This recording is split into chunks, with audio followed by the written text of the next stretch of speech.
इतनी original authentic कुनाफा की recipe आपको यूट्यूब पर मेरे हिसाब से तो कहीं नहीं मिलेगी। आज की इस वीडियो में मैं आपको कमर्शियल रेसिपी सिखाऊंगा, कुनाफा किस तरह से तैयार करना है, इसकी क्रीम को किस तरह से तैयार करना है। तमाम चीज़ें कंप्लीट प्रोसीजर के साथ सिखाई जाएंगी और ये रेसिपी आप लोगों को सिखाई जाएगी खैबर शिनवारी रेस्टोरेंट से, जिसका एड्रेस है, अगर आप कराची सोहराब रोड से सुपर हाईवे की तरफ ट्रैवल कर रहे होंगे तो जमाली पुल से थोड़ा सा पहले लेफ्ट हैंड साइड पर खैबर शिनवारी रेस्टोरेंट मौजूद है।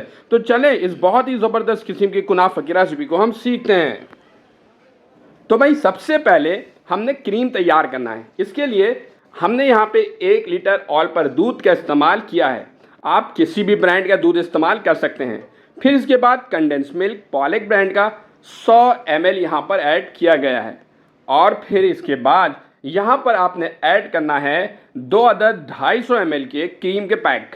क्रीम आप किसी भी ब्रांड का इस्तेमाल कर सकते हैं। फ्लेम को अब आपने ऑन करना है मीडियम फ्लेम पर। इसे आपने तकरीबन 4 से 5 मिनट के लिए अच्छी तरह से कुक करना है। 4 से 5 मिनट जब आप अच्छी तरह से इसे कुक कर लेंगे तो इसके बाद इसमें बारी आएगी पाउडर मिल्क ऐड करने की। ये जो शेफ़ है ना, इनका शुक्रिया ज़रूर अदा कीजिएगा जिन्होंने कुनाफा की बहुत ही ज़बरदस्त रेसिपी आज की इस वीडियो में शेयर करने का सोचा। तो इनके लिए शुक्रिया ज़रूर बनता है। ज़रूर हौसला अफजाई किया करें जो अपनी सीक्रेट रेसिपी आप लोगों से शेयर करते हों। तो देखिए, जब इसको अच्छी तरह से आप मिक्स कर लेंगे, इसके बाद यहाँ पे नीडो का मिल्क पाउडर लिया गया है और ये 300 ग्राम यहाँ पर आपने ऐड करना है। 300 ग्राम मिल्क पाउडर ऐड करने के बाद मीडियम फ्लेम पर 6 से 7 मिनट के लिए इसको अच्छी तरह से कुक करना है और अच्छी तरह से कंटिन्यू इसे चलाते रहना है। और फिर इसके बाद इसमें शुगर यानी चीनी भी ऐड कर देना है। चीनी यहाँ पर तकरीबन आधा किलो ऐड करना है।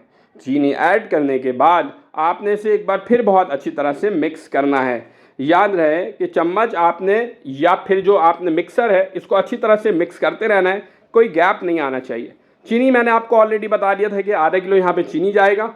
तो चीनी ऐड करने के बाद इसको अच्छी तरह से मिक्स करते रहना है।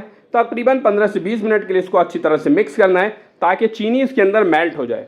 जैसे ही चीनी मेल्ट हो जाए और जो इसके बॉइलिंग टेम्परेचर है वो आना शुरू हो जाए तो इसके बाद इसमें कॉर्नफ्लोर वाटर ऐड करेंगे। याद रहे कि कॉर्नफ्लोर इसलिए ऐड किया जा रहा है ताकि इसे थिक किया जा सके, गाढ़ा किया जा सके।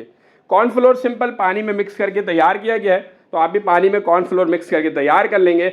देखें, बॉइलिंग टेम्परेचर पर आ चुका है। जब टेम्परेचर बहुत ज़्यादा हो जाए इसके बाद यहाँ पर कॉर्नफ्लोर ऐड करना है।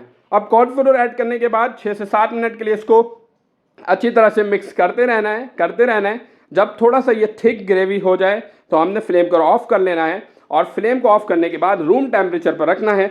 जब ये अच्छी तरह से ठंडा हो जाए तो ठंडा होने के बाद इसे ब्लेंडर या कटर में ऐड करने के बाद 4 से 5 मिनट के लिए अच्छी तरह से ब्लेंड कर लेना है और फिर आपकी ज़बरदस्त किस्म की क्रीम तैयार हो जाएगी। ये फर्स्ट स्टेप है क्रीम का, जो डो में ऐड होना है। लास्ट जो फाइनल प्रेजेंटेशन पर जो क्रीम ऐड होना है उसकी रेसिपी अलग है, वो लास्ट में आपको बताई जाएगी कि वो किस तरह से तैयार करनी है। तो हर एक स्टेप को लाजमी फॉलो करना है। ये देखिए, कटर के अंदर इसको ऐड कर दिया गया है। 4 से 5 मिनट के लिए अच्छी तरह से मिक्स करना है। अगर आपको लगे कि ये बहुत ज़्यादा थिक हो चुका है तो इस स्टेप पे आप यहाँ पे दूध थोड़ा सा ऐड कर सकते हैं ताकि ये थोड़ा सा कम थिक हो सके। अब देखें, इस तरह ये तैयार आपने करना है। जब ये अच्छी तरह से तैयार हो जाए तो फिर हमने इसे बर्तन में निकाल लेना है। अब बारी आएगी डो की। तो भाई ये कुनाफा डो है। यहाँ पे 1-1 किलो की 2 पैकेट ली गई है। कुनाफा डो अगर आपके पास नहीं है तो फेनी का इस्तेमाल आप कर सकते हैं, मगर बेहतर ये है कि आप कुनाफा डो ही का इस्तेमाल करें। ये आपको इजीली किसी बड़े सुपरमार्केट पे मिल जाता है। तो कुनाफा डो यहाँ पे हमने 2 किलो लिया है। इसको बर्तन में अच्छी तरह से निकाल लेना है और बर्तन में निकालने के बाद इस तरह से फिर हमने बारीक टुकड़ों में इसे डिवाइड कर लेना है। जब बारीक टुकड़ों में अच्छी तरह से हम डिवाइड कर लेंगे तो इसके पर बारी आएगी मक्खन ऐड करने की। याद रहे कि यहाँ पर जो मक्खन तैयार करना है वो नॉन सॉल्टेड बटर से आपने तैयार करना है। नॉन सॉल्टेड बटर जो कि किसी भी बड़े सुपर स्टोर पर इजीली मिल जाता है, उसे मेल्ट करें और फिर इसके बाद यहाँ पर देखें ये ब्रांड इस्तेमाल किया गया है। मेल्ट करें और इसके बाद जो डो हमारे पास मौजूद है कुनाफा डो, उसके ऊपर हमने अच्छी तरह से ऐड करना है और एक बार फिर मिक्स करना है। एक बार फिर बता दूं, ये नॉन सॉल्टेड बटर है जो कि इसके अंदर इस्तेमाल करना है। अब जब इसको अच्छी तरह से मिक्स कर देंगे तो फिर इसके बाद नेक्स्ट स्टेप की तरफ चले जाएंगे। अगर आप लोगों को ये रेसिपी पसंद आ रही हो तो हमारे चैनल को ज़रूर सब्सक्राइब कीजिएगा, लाइक कीजिएगा, दोस्तों में शेयर कीजिएगा और हमारे ज़बरदस्त किस्म के शेफ़ के लिए शुक्रिया ज़रूर अदा कीजिएगा जिन्होंने इतनी ज़बरदस्त किस्म की कुनाफा की रेसिपी आप लोगों से शेयर की। ओरिजिनल ऑथेंटिक कुनाफे की रेसिपी आपको यूट्यूब पर बहुत ही कम मिलेगा जो कि किसी रेस्टोरेंट से शेयर की गई हो। अब ये जो नॉन सॉल्टेड बटर है ये बर्तन के ऊपर इस तरह से अप्लाई कर देना है और जो हमारे कुनाफा डो है वो यहाँ पर ऐड कर देना है। इसको अच्छी तरह से किसी भी बर्तन की मदद से प्रेस कर देना है और फिर प्रेस करने के बाद हमने यहाँ पे मोज़रेला चीज़ को इस तरह से मैश कर लेना है। मोज़रेला चीज़ आप 50 से 100 ग्राम के करीब यहाँ पर ऐड कर सकते हैं। मोज़रेला चीज़, अच्छा ये जो हमने क्रीम तैयार की है वो क्रीम इसके ऊपर ऐड कर देना है। इसके बाद यहाँ पर हमने मोज़रेला चीज़ ऐड कर देना है और फिर इसके बाद इसके ऊपर एक बार फिर कुनाफा जो डो है या आप फेनी कह लें, फेनी से बेहतर कुनाफा डो का इस्तेमाल है, बट अगर आपके पास अवेलेबल नहीं है तो एज अ अल्टरनेट आप फेनी का इस्तेमाल कर सकते हैं। अच्छा, अब इसके ऊपर हमने कुनाफा डो दोबारा ऐड कर देना है और फिर अच्छी तरह से हाथों की मदद से प्रेस कर देना है और फिर बारी आएगी इसको सेकने की। तो भाई इसको सिकाई भी एक बहुत बड़ा फ़न है।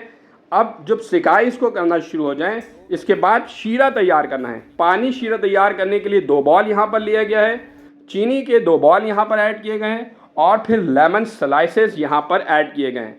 लेमन स्लाइसेस ऐड करने के बाद यहाँ पर ग्रीन रोज़ के जो एसेंस भी ऐड किया गया है जिसका ब्रांड मैंने आपको दिखा दिया है ताकि इसकी एक अच्छी सी खुशबू आ सके। अब जब ये अच्छी तरह से मेल्ट हो जाएगा तो जब हमारा डो अच्छी तरह से हम इसे सेक लेंगे तो इसके बाद इसके ऊपर शुगर सिरप भी ऐड करना है। देखें, सबसे अहम बात ये होती है कि ऐसे रेसिपी जब आप लोगों को मिल जाए तो शुक्रिया ज़रूर अदा किया करें। ये देखें, नॉन सॉल्टेड बटर हमने इस तरह से इसके ऊपर अप्लाई कर देना है। जब ये 4 से 5 मिनट अच्छी तरह से सिकाई हो जाए तो उसकी साइड भी चेंज कर लेना है। देखें, साइडों से आपको लग रहा होगा कि ये एक साइड से अच्छी तरह सिकाई इसकी हो चुकी है। अब इसके साइड को चेंज कर लेना है। साइड को चेंज करना एक महारत वाला काम है। बहुत तरीके के साथ इसके साइड को चेंज करेंगे और फिर 4 से 5 मिनट मज़ीद दूसरे साइड को भी सिकाई करेंगे। अच्छा, ये बिल्कुल लो फ्लेम पर आपने इसकी सिकाई करनी है, बहुत हाई फ्लेम पर सिकाई नहीं करना है वरना ये जल जाएगा। अब देखें, इस कंडीशन में ये आ चुका है। जब इसकी सिकाई अच्छी तरह से हो जाएगी तो इसके ऊपर शुगर सिरप जो कि हमने तैयार किया था वो ऐड कर लेंगे। शुगर सिरप ऐड करने के बाद ये आपका रेडी हो जाएगा। रेडी होने के बाद इसकी क्रीम तैयार किया जाएगा। अच्छा, जो हमने क्रीम इसकी पहले तैयार की थी ना उसके अंदर क्रीम और दूध यहाँ पर ऐड करना है और साथ ही साथ यहाँ पर आपने वनीला एसेंस भी ऐड करना है और 4 से 5 मिनट के लिए इसको एक बार फिर ब्लेंड करना है। तो दोबारा हमने इसमें क्रीम ऐड किया है। जो हमने ऑलरेडी क्रीम तैयार की हुई थी उसके अंदर हमने ऐड किया है क्रीम और वनीला एसेंस। हर वो चीज़ इसमें ऐड की जा सकती है जिससे इसकी खुशबू वनीला की आए। तो वनीला जिस चीज़ में भी खुशबू के साथ शामिल हो आप वो ऐड कर सकते हैं। तो यहाँ पर वनीला एसेंस का इस्तेमाल किया गया है और देख सकते हैं कि हमारी ये क्रीम भी तैयार हो चुकी है। तो जो क्रीम ऑलरेडी तैयार की गई थी उसमें क्रीम, मिल्क और वनीला एसेंस का इस्तेमाल किया गया है और फिर फाइनल प्रेजेंटेशन के लिए हमने इसके ऊपर क्रीम ऐड कर देनी है। उम्मीद है कि आज की ये बहुत ही ज़बरदस्त किस्म की रेसिपी आप लोगों को पसंद आई होगी। एक और न्यू वीडियो के साथ एक बार फिर हाजिर होंगे। हमें दीजिए इजाज़त, अपना रखिएगा बहुत सारा ख्याल, दुआओं में हमें ज़रूर याद रखिएगा। आज के लिए इतना ही, अल्लाह हाफिज़।